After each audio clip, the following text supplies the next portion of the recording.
Hey guys, we are back from our Three Peaks Challenge, and I want to talk to you a little bit of a side that you might not hear before. The Three Peaks Challenge for us was so amazing, and thank you so much for helping us raise so much money. We've just heard that we've raised in excess of £3,000 for the work of Youth for Christ, which is amazing. And it's going to go so far in order to share the good news right across Swindon. But I want to share you a little bit of a story about how we continually saw over kind of those 36 hours God's goodness, God's faithfulness to us right across those times. In the lead up, we kind of contacted a church up there right in the foot of Ben Nevis, and we just said, you know what, we're doing this for Christ, for Jesus, we're doing this for Swindon Youth for Christ. Can we kind of get put up in your church? Just kind of stay on your floor, and this was leading up to the actual challenge. And the church contacted us back and just said, do you know what, we can do better than that. We'll put you up in the church manse. And there was an amazing pastor called John and his wife Elizabeth, and they put us up for the night, never having met us before. It was such a show of God's faithfulness to us. You know, it was everything that the church community should be. They were warm, they were welcoming, they said, yeah, we've got a place to stay, they gave us food, and it was amazing. Even so much so that the following morning we were due to start Ben Nevis at 6 a.m. in the morning. They got up and served us breakfast at 5:15. It was just an amazing opportunity for them to be able to show us God's love. Even on the journey up to Ben Nevis, we were on the train. Fraser was already asleep by then, and Ben and I were just kind of chatting away, and there was an old lady. She got on and we just got chatting to this old lady. She was from New Zealand.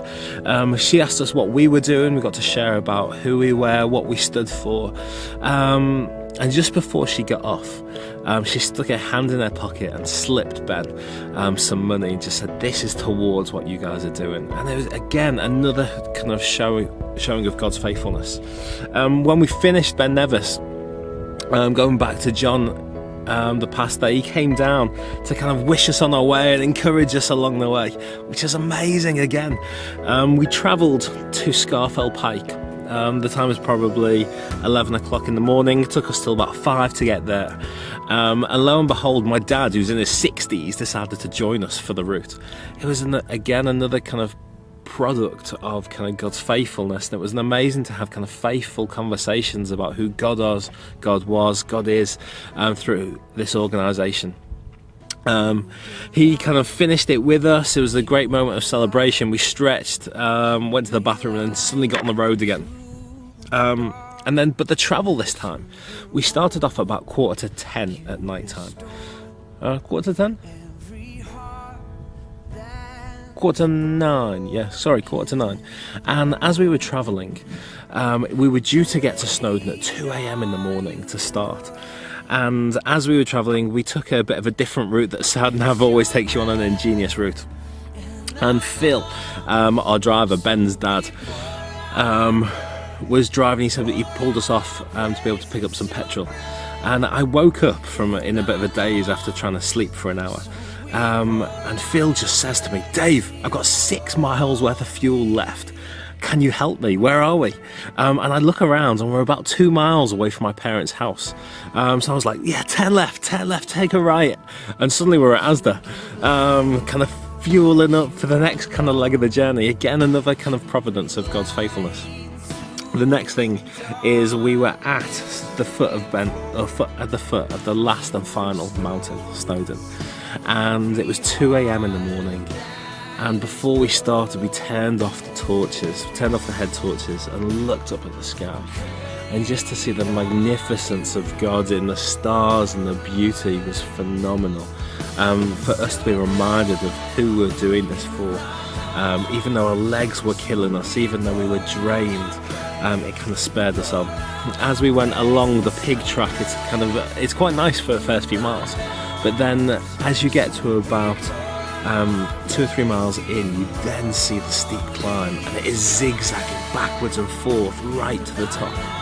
And lo and behold, though, even in the dead of night time, you can see people's head torches. And it was almost like God was showing us a path up the way up this mountain. We reached the top for 4 a.m. in the morning. Our legs are absolutely burning.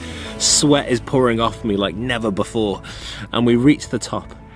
And just as we get there, we see the sun rise over the horizon.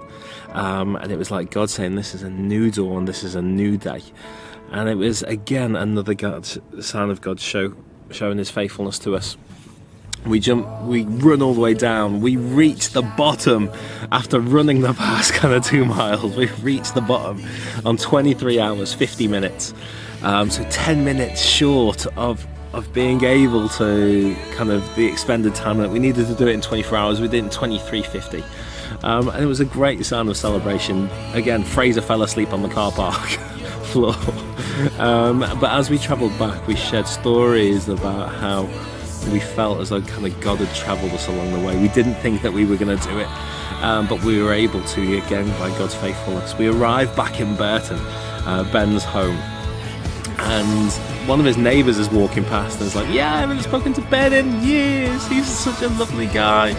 And I just share basically what we've been doing, and I just felt kind of God's prompt to just say, do you want to sponsor us? And she did. She came back and kind of slipped some more money through the post, and it never kind of escaped me over this whole kind of journey that we've been on, about how God is always saying, you know what, through the difficult times, through the glorious times, I am with you. I'm your provider, I'm your Jehovah Jireh. And even sometimes personally, I can forget that. But this was an amazing opportunity, another spin of how good God is. And again, thank you so very much for standing with us, donating along the way. Again, if you want to continue to donate, you can do. You can donate here at syfc.org.uk/donate. And you can continue to stand with us. If you as a church want to stand by us, and we want to partner with you for you to be able to reach your local area for Jesus, and particularly young people, give us a call, get in contact with us, and we'd love to know more about what you're doing and how we can partner together for your local area. Thanks very much. God bless. Goodbye.